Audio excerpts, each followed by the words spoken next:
Everyone, আমি স্বপ্না আবার চলে এসেছি আজকে একটা অন্যরকম রেসিপি নিয়ে। আর আজকে রেসিপিটা যে করব সেই রেসিপির মধ্যে থাকছে মাছ। তো এই মাছটার নাম হচ্ছে খয়রা মাছ বা অনেকে পোকা ইলিশও বলে থাকে। তো আমরা এই মাছটাকে খয়রা মাছই বলে থাকি। আর এই মাছটা খেতে কিন্তু একদম ইলিশ মাছের মতনই। তো ইলিশ মাছ যে প্রসেসে বানায় আমি কিন্তু আজকে খয়রা মাছটা সেই প্রসেসেই বানাবো। তো দেখো এখানে বেশ কিছুটা আমি নিয়ে নিচ্ছি সর্ষে বাটা, আর কিছুটা পরিমাণে আছে পোস্ত বাটা। তো প্রথমে আমি মাছটাকে খুব ভালোভাবে কেটে দেখো ধুয়ে নিয়েছি। এরপরে পরিমাণ মতো নুন আর পরিমাণ মতন হলুদ দিয়ে আমি মাছটাকে খুব ভালোভাবে মাখিয়ে নেব।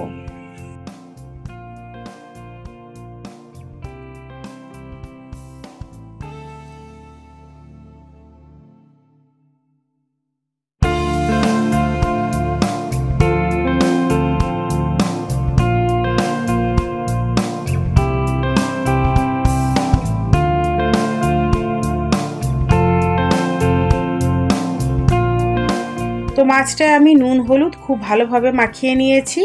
আর আজকের মাছগুলো কিন্তু আমি গোটা গোটায় রান্না করব, কারণ একদম যেহেতু ছোট সাইজ নেই আর একদম বড় সাইজেরও নেই, মাঝারি সাইজের আছে।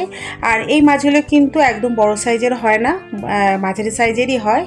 আর প্রত্যেকটা মাছে দেখো পুরো ভর্তি ডিম আছে।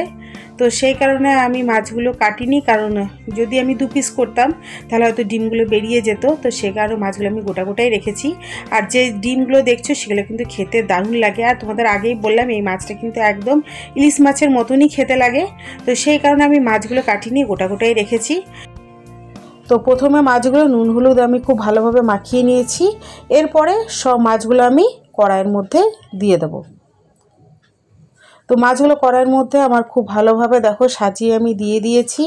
এরপরে যে আমি সর্ষে বাটা বা পোস্ত বাটা তোমাদের দেখালাম, তো সেটার মধ্যে আমি দিয়ে দিয়েছি পরিমাণ মতন হলুদ আর পরিমাণ মতন নুন। তো নুনের পরিমাণটা আমি একটু কম পরিমাণে দিচ্ছি, কারণ মাছের মধ্যে যেহেতু আমি নুন ব্যবহার করেছি। তো সেই কারণে নুনটা একটু আমি পরিমাণটা কম দিলাম। যদি পরে মনে হয় আমার নুন লাগবে তো পরে আমি দিয়ে দেবো। আর যে পোস্ত বাটাটা তোমাদের দেখালাম সে পোস্ত বাটাটা আমি দিচ্ছি। তো আমি সব পোস্ত বাটাটা দিলাম না, সামান্য পরিমাণেই দিচ্ছি। তো নুন হলুদ পোস্ত বাটা আর সর্ষে বাটাটাকে আমি খুব ভালোভাবে মিশিয়ে নিয়েছি। এরপরে এটা আমি কড়াইয়ের মধ্যে দিয়ে দেব। তো মাছটা আমি তোমাদের আগে বললাম আজকের মাছটা আমি ভাজবো না, কাঁচা মাছ রান্না হবে।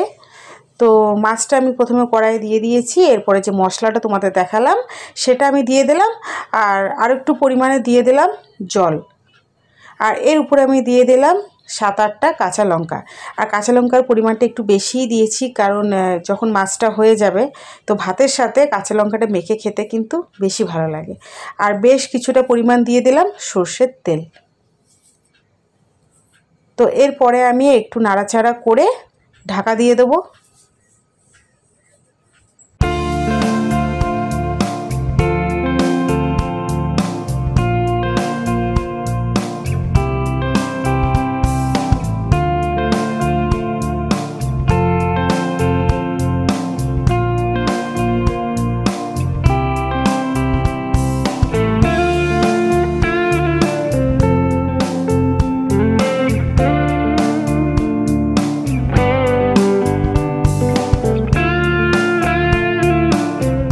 তো মাছটা আমি 10 মিনিট ঢাকা দিয়ে খুব ভালোভাবে ফুটিয়ে নিয়েছি।